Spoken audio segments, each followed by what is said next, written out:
दहिसर विधानसभा में हो रही पानी की कटौती हो या सप्लाई में कमतरता को देखते हुए शिवसेना यूबीटी के पूर्व विधायक विनोद घोसालकर के नेतृत्व में बीएमसीआर मध्य के खिलाफ हांडा मोर्चा निकाला।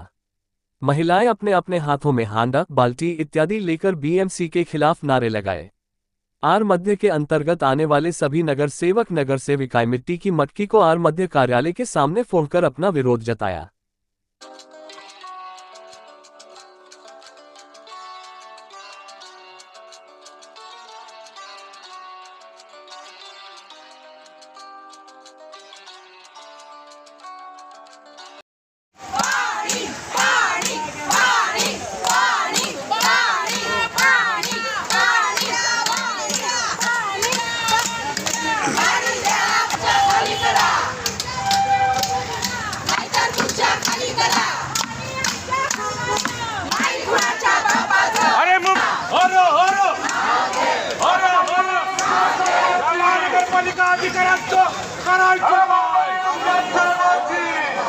महानगरपालिका अधिकाऱ्यांची मागणी मान्य करा।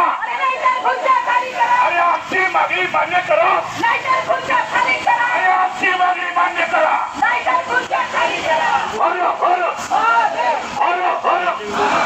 जय भवानी, जय भवानी, जय शिवाजी, जय जय जय जय जय भवानी।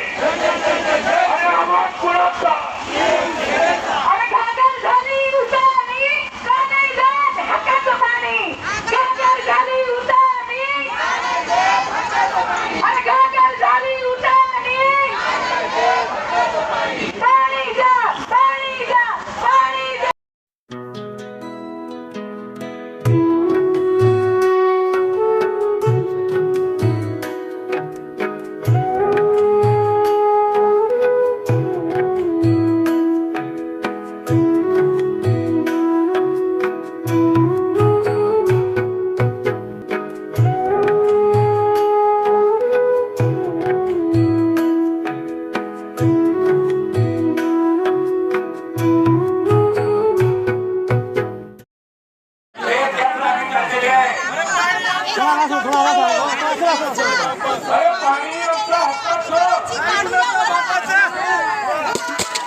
दहिसर में हम लोगों ने पाणी कम मराठी बोलणे काय मध्ये पाण्याचं खूप कमी आहे, कमतरता आहे। तर त्यासाठी आम्ही इथे आज मोर्चा काढलेला आहे। मोर्चा यासाठी काढलेला आहे कारण काय काय ठिकाणी पाणी खूप कमी येते आणि खूप लेट सोडलं जाते। त्यात हजार वेळा आम्ही बीएमसीला सांगून सुद्धा बीएमसी काही त्याच्यावरती उपाय करत नाही। जेव्हा आम्ही तक्रार करतो त्या दिवशी पाणी बरोबर येतं, पण दुसऱ्या दिवशी पाणी परत तेवढंच येतं, कमी येतं आणि एवढा लेट येतं। महिलांना दुसऱ्या दिवशी जॉब असतात, ते जाण्यासाठी पण त्यांना लेट होतं। मुलांची शाळा असतात, त्यांना काही पडलेली नाहीये। बीएमसीच्या अधिकाऱ्यांना काही झालं वाटलं नाही, फक्त लाडकी योजना ह्याच्यामध्येच गुंतलेले आहेत। बाकी दुसऱ्या लोकांचं काही देणं घेणं नाहीये असं वाटतंय। महिलांसाठी एवढा त्रास होता आणि लाडकी योजना काढून महिलांना त्रास होत असेल तर काय याचा उपयोग आहे? आणि पाणी द्यायला पाहिजे एवढीच मागणी आहे माझी। आणि जे कन्स्ट्रक्शन चालू आहे तिथे बरोबर पाणी येत आहे आणि कन्स्ट्रक्शन चालू आहे तिथे ह्या लोकांचंच पाणी जॉईन करून दिलं जात आहे, त्यामुळे ह्यांना पाणी खूप कमी येत आहे। म्हणजे ह्याचं उत्तर देणार कोण? आम्हाला देत पण नाहीये उत्तर आणि काही सोल्युशन पण देत नाही। ह्याचं आज उत्तर आम्हाला पाहिजे, म्हणून हे शिवसेनेने मोर्चा काढलेला आहे। हम लोगों ने 7 नंबर वार्ड में शास्त्री नगर, नवागांव और दहिसर में और भी एक जगह है, तो उन लोगों के लिए ये मोर्चा निकाला है।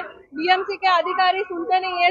जब हम लोग कंप्लेंट करते तभी वो एक दिन पानी बराबर छोड़ते हैं, दूसरे दिन वही है और पानी 10-11 बजे के बाद छोड़ते हैं। मतलब वो 1 बजे तक जगे रहते हैं और दूसरे दिन उन लोगों को जॉब रहता है, फिर भी वो लोग जा नहीं सकते, बच्चों के स्कूल होते हैं। तो ये अधिकारी क्या कर रहे हैं? सो रहे हैं ऐसा लग रहा है। सिर्फ लाड़की योजना निकाली है महिलाओं के लिए, पर पर मुझे नहीं लगता ये लाड़की महिलाओं के लिए या सरकार के लिए है, क्योंकि ये अधिकारी सुनते ही नहीं है हम लोगों का, और ये सुनते नहीं है तो क्या करें इन लोगों का।